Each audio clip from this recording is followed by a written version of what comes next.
You know, what if the most powerful messages we ever deliver are actually the shortest? Today, we're going to break down a really fascinating case study in communication that comes from a sermon. And its core idea, it's that when you really want to make an impact, less is almost always more.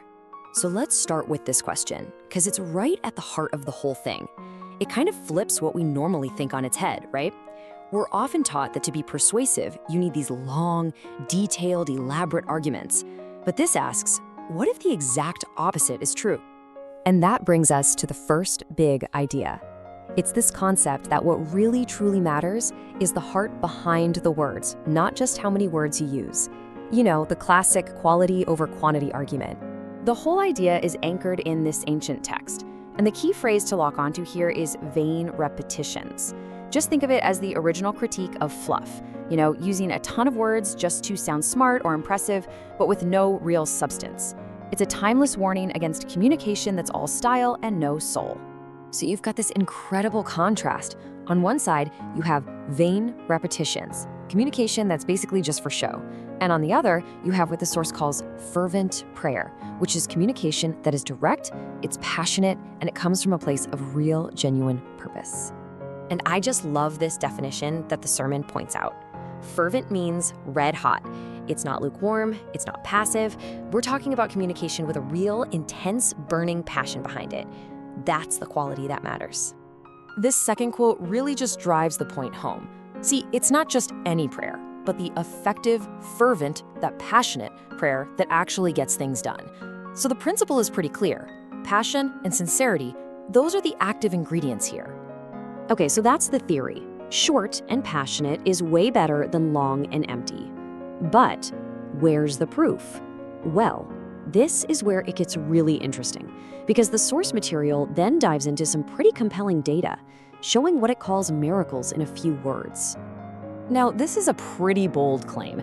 The sermon basically says that the most dramatic, earth-shaking outcomes almost never came after some long-winded speech. Nope. Instead, they followed incredibly brief, direct requests.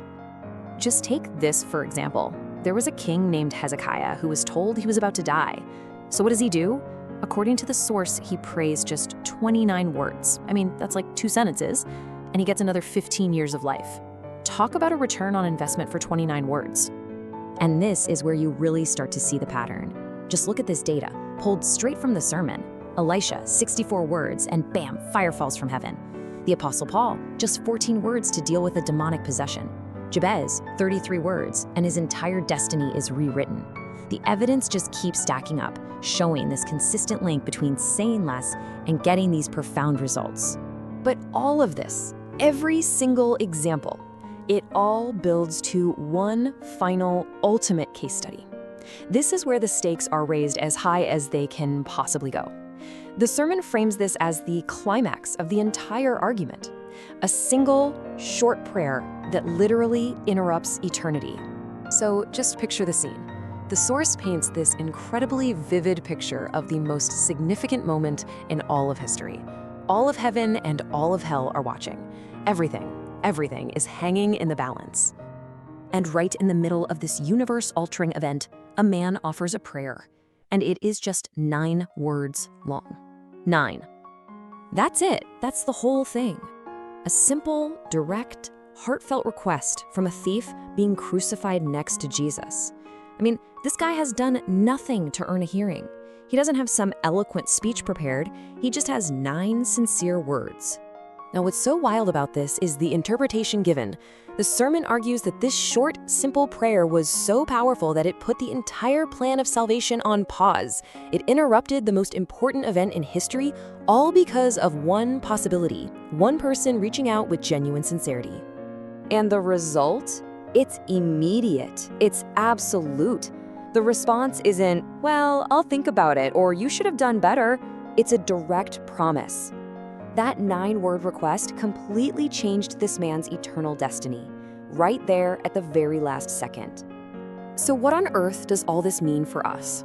Well, the sermon uses this incredible story to distill a powerful lesson about our own potential to be heard, no matter how eloquent we are or what our past looks like.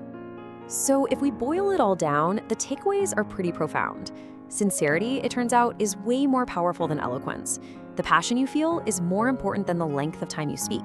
And it means anyone, literally anyone, can be heard, no matter their background.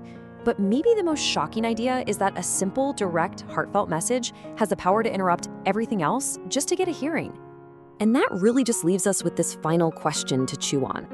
If this less is more principle is true in such a massive, high-stakes example, what does that mean for our own lives?